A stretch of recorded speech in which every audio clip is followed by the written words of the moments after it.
Hi ka pretty out there, it's me and may nag-comment dito sa ating social media. Ang sabi kasi dito sa atin, yung video na nagbi-big up ako. Ang sabi niya, "Hi, sana maging friend kita.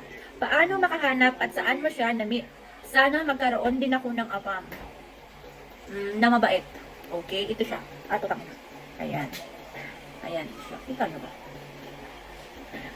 So, syempre, as a Pilipina na nagkaroon ng foreigner, kailangan din natin i-share yung mga magic trick natin para yung Pilipina din na gusto magkaroon ng foreigner ay makahanap din. Diba? Share your blessing. Ganon. So, ito si ate ay gusto niyang magkaroon ng foreigner. So, number one, I suggest mag-join kayo ng mga dating apps. Meron, kung saan kami, o sasagutin natin kung saan kami nag-meet ni Apam noong 2024 sa dating site na Filipino Cupid.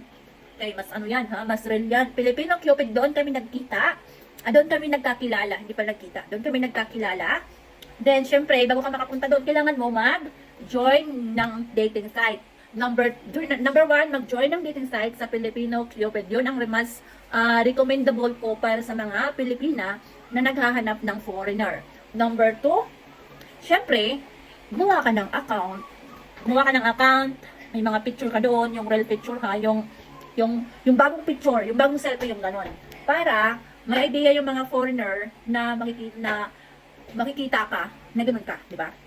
Number 3, i-details mo yung sarili mo, i-describe mo doon kasi meron doon na details or describe yourself. So, i-details mo doon kung ano ka, kung magaling ka bang sumayaw, magaling ka bang lumande, magaling ka bang magluto, ganun. Basta kung saan ka magaling. Okay? I-details mo doon. At saka kung anong height mo, mababa ka ba, maiksi, o maganda ka ba, o morena, ganyan.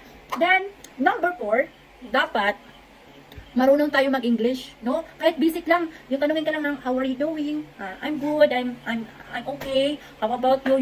Yung kaya mong dugtungan yung mga tanong niya para magkaroon kayo ng connection or bumuo kayo ng conversation, you know? Hindi yung parang wala kang alam. Ano yun? Parang ikis yun. Dapat marunong ka mag-English. Yun ang pinaka number 4. Marunong mag-English. Kahit basic lang. As long, basta nakakasagot ka ng tanong. Okay? Number 5. Syempre, be confident. Diba? Confidence is the key. Para makabingwit ka ng apam. Makabingwit ka ng apam. Tapos, number 6. Don't be conservative. Kasi pag conservative ka, may mga apam din kasi na ayaw ng conservative. Yung parang may apam din na sakto lang yung conservative. May apam din na sobrang malandi. Dapat kung sobrang malandi, kung ayaw mo nun, di wag. Ganun lang yun, kadalis. Tapos, basta, don't be conservative too much. Kasi nga, may mga foreigner kasi na ayaw ng conservative. May mga foreigner na gustong kabadera. May mga foreigner na sakto lang. Kung masyado kang conservative, ewan ko na lang sa'yo, kung makanan ka ng apam. Pero yun nga, as on my experience, no, hindi naman ako masyadong conservative, sakto lang. Then, nakabingwit ako from America. America. Ayun nga, at tapos, yun kailangan hindi ka masyadong conservative. Tapos, hindi ka pwedeng humingi ng pera, or magtanong, or mag-ask ng pera. Saka na, wag mo yung first. Bagong usap nyo, humingi ka ng pera. Hindi pwede. Yung muna mga 48 hours, ganyan, o 72 hours. 72 hours. Basta, bawal humingi ng pera, okay? Tapos, dapat, kumpiyansa ka sa sarili mo na ang ganda-ganda mo. Ganon, hindi pwede parang, usapin ka, hi, how are you, baby? Parang, ang ganon, nagtatago ka sa sarili mo, bawal yon. Kaya kasi sabi mo, be confidence, yun. Mag-join ka ng dating site, tapos, gumawa ka ng account, then, maglagay ka ng mga picture, and, i-details mo or i-describe mo yung sarili mo doon sa dating site.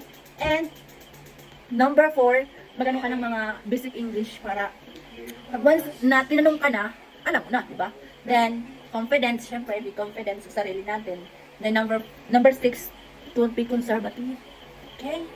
Conservative is not it's not Maria Clara. Basta abot, yun na yun.